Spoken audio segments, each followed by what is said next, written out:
Okay.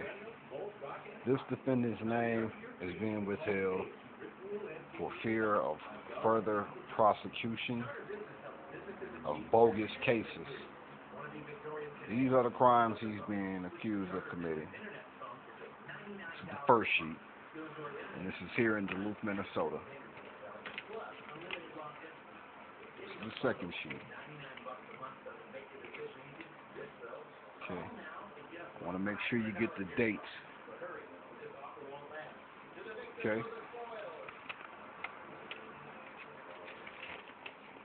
Now here's their statement page. You guys will get a good look at that. See that? Especially this part right here where it says, it should be noted that common practice for individuals involved in the legal distribution of controlled substances is to use go-betweens, middlemen, or third persons to assist in the transaction. I'm on with the buyer over the phone, and it is common for the target involved in the distribution of the drugs to reach a negotiated transaction amount with the buyer over the phone, and then have the go-between, middleman, or third person actually deliver the drugs to the buyer. Sometimes the seller is immediately present during the transaction. Occasionally the seller will be in the area but standing off from the transaction. Now look here, on this date here, it says December 9th, 2009, which I personally know the defendant was locked away in St. Louis County Jail. Says that he was in an apartment, and officers did a knock and talk or something. They come in and find some dope and a cigarette box, and I guess the defendant takes, they said that this guy takes possession of it. He takes responsibility for it, says it's his. Then you have here on May 9th, they were looking for a guy named Matthew Chappelle, whoever that may be. But instead, they say the defendant answered the phone. I happen to know that the defendant doesn't know of Matthew Chappelle. Okay? You check this out. This is what they're doing out here in Duluth, Minnesota. Just creating cases. You know, they have a 313 number. All these dollar amounts of crack cocaine being purchased or monies being paid for crack cocaine. I can tell you this now. The guy that they were accusing of this, he's a penny pinching motherfucker. You dig?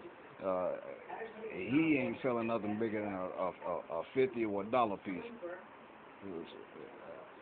For him to sell 4.7 grams and one buy, I'm pretty sure. I'm more than 100% sure that he wouldn't do it. Okay, I mean, just get a good look at this. You know, later the CI met up. Look at this paragraph here. This is what's really good. It says, excuse me. It says later. The CI later met up with law enforcement officers and turned over to them 2 quantities of crack cocaine which had been purchased from the female. The CI confirmed that the cocaine had been purchased from the unidentified female. BCA results later showed that the substance was in fact cocaine and weighed 4.2 grams. Now this is where it gets interesting. Investigator Lukowski later listened to the pre-recorded phone calls and recognized the male's voice as that of the defendant. The CI later was shown photographs of the defendant, positively identified the defendant as a person that the CI had picked up from the bus stop on May 5th, not the person who sold her the drugs. A check of police records confirmed that Katie Jo Bunker was an associate of the defendant who matched the description of the Native American female who had actually delivered the cocaine to the CI. The CI was showing a photograph of Bunker and positively identified Bunker as the person who had delivered the cocaine. The CI later that same day returned to the area 300 block of East 5th Street to complete the second sale of crack cocaine, which had been arranged with the defendant through the defendant's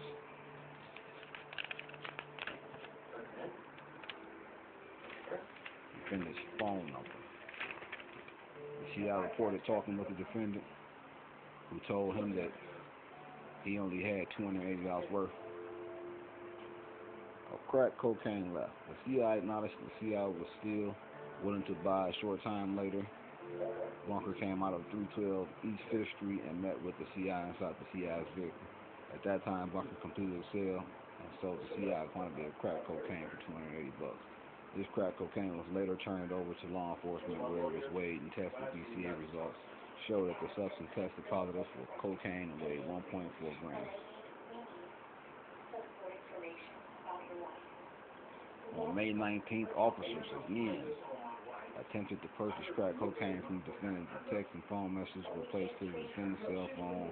Blah, blah, blah, blah, blah. The CI was observed walking into the residence and returning to a short time later. But, with all this, I know this guy personally, and he's never stayed at 312 or 300 anything 5th Street. Definitely not in 2009. He was in Detroit. I don't. There's nothing here saying that they have this guy on any tape or any. You have an officer saying that you recognize his voice. How good is that? Me personally, I've called my mom, and she didn't know who I was. So if your own mother don't know who you are half the time you call, how could this officer just have a voice recognition built into his software? It sounds like a real racist play, but this is what they're doing. They railroading niggas out here. They doing everything they can to keep us down out here. So if anybody outside of the local government was willing to take a look at this case and see the false charges being pressed to oppress individuals who've had some money. I'm not saying this guy's a angel. I know he's not an angel. He's done his things in the past, but this here is a far stretch. But again, to any outside authorities, outside of St. Louis County or Carlton County or Douglas County, someone on the outside who's willing to take a good look at this, a real good look at this, and see exactly what their rogue Nazi police department is doing, the prosecution of innocent peoples. These dates here, I know this guy was, May 19th, he's in Detroit. May 21st, he's in Detroit. I happen to know he got picked up in Detroit around May 29th, 28th, somewhere around there. He got picked up in Detroit. Okay, so it's kind of hard to be in two places at once. December 2009, I'm more than sure he was already incarcerated in St. Louis County Jail. But you have these rogue officers, that one, Lukowski,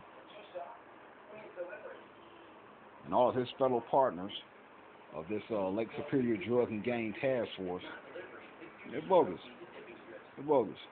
So anybody willing to come in and help the people who are being oppressed, please feel free to contact Chess King 8976 YouTube, and I can put you in touch with the young man. Again, it's a tragedy, and I wonder, why do they pick now to do this? Probably because of the election year. You get one nigga off the street, it'd be one less nigga vote for the head nigga in charge. Who knows? But they have their reasons. But this has to stop, people. This has to stop. Real talk. Real Talk TV.